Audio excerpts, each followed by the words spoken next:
పాఠ్యపథకంలోని సోపానాలండి. ఈ పాఠ్యపథకంలోని సోపానాలను ఎవరు నిర్మించారంటే హెర్బర్ట్ సోపానాలని కూడా అంటారు.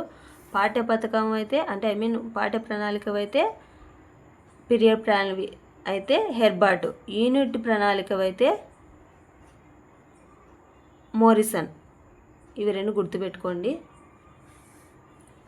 వీడియోలకు వెళ్ళే ముందు నా చిన్న రిక్వెస్ట్ అండి, మా ఛానల్ని సబ్స్క్రైబ్ చేసుకోండి.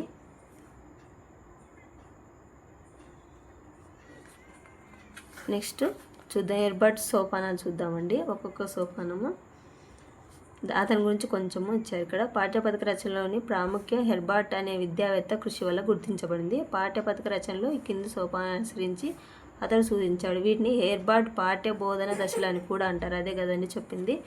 ఈ సోపానాలు 1 by 1 ఖచ్చితంగా గుర్తుపెట్టుకోవాలి. ఇలాగే అడిగారు, ఇలాగే గుర్తుపెట్టుకోవాలి. మనం 3వది ఏమి, 4వది ఏమి, లేకుండా వరుస క్రమం ఏమి ఇలా అడిగారు. కాబట్టి ఖచ్చితంగా ఇంపార్టెంట్ అండి, మనము ఖచ్చితంగా గుర్తుపెట్టుకోవాల్సిందే. వీటిని మనం ఏం చేయలేమన్నమాట. మీకు ఏమన్నా కోడు అట్లా ఉంటే గుర్తుపెట్టుకోండి. ఇంగ్లీష్లో అన్నా గుర్తుపెట్టుకోండి, తెలుగులో అన్నా గుర్తుపెట్టుకోండి. సన్నాహం, విషయ విశదీకరణం, సంసర్గం, సాధారణీకరణం, అన్వయం, పునర్విమర్శ. సంసర్గం అంటే ఇంకొక పేరు పోల్చడం అండి. సంసర్గం అంటే ఒకదానికి ఇంకొక దానికి పోలిక ఉండడాన్ని సంసర్గం అంటారు. సాధారణీకరణ అంటే మనకు తెలుసు ఆల్రెడీ. సాధారణీకరణం అంటే కొన్ని విషయాలన్నీ పక్షులన్నీ ఇప్పుడు పిచ్చుక ఎగురుతుంది, పావురం ఎగురుతుంది అంటే పక్షులన్నీ ఎగురుతాయి అని ఒక విషయాన్ని ఒక స్టేట్మెంట్ ఇవ్వడాన్ని సాధారణీకరణం అంటారు. అన్వయంని వినియోగం అని కూడా అంటారు. వినియోగం అంటే ఒక విషయాన్ని తన జీవితంలో వినియోగించుకోవడం. పునర్విమర్శ అంటే ఒక విషయాన్ని గురించి దీన్ని మూల్యాంకనం అని కూడా అంటారు. ఒక విషయాన్ని పునర్విమర్శ చేసుకోవడం అంటే మళ్ళీ రివైండ్ చేసుకోవడం అనమాట. ఇవి చాలా ఇంపార్టెంట్ అండి. 1 by 1 ఖచ్చితంగా గుర్తుపెట్టుకోవాల్సిందే.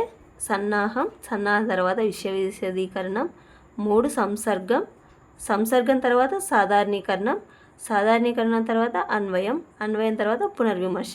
చూడండి, సన్నాహం అంటే ముందు సంసిద్ధం చేసుకోవడం, నెక్స్ట్ ఆ విషయాన్ని విశదీకరించుకుంటాడు, మళ్ళీ ఆ విశదీకరించుకున్న అంశాన్ని పోల్చి చూస్తాడు, అంటే సంసర్గం చేసి చూస్తాడు.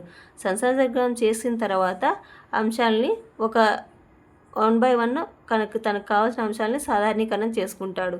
సాధారణీకరణం చేసుకున్న తర్వాత ఆ అంశాలని అన్వయం అంటే వినియోగించుకున్న తర్వాత మూల్యాంకనం చేస్తాడు.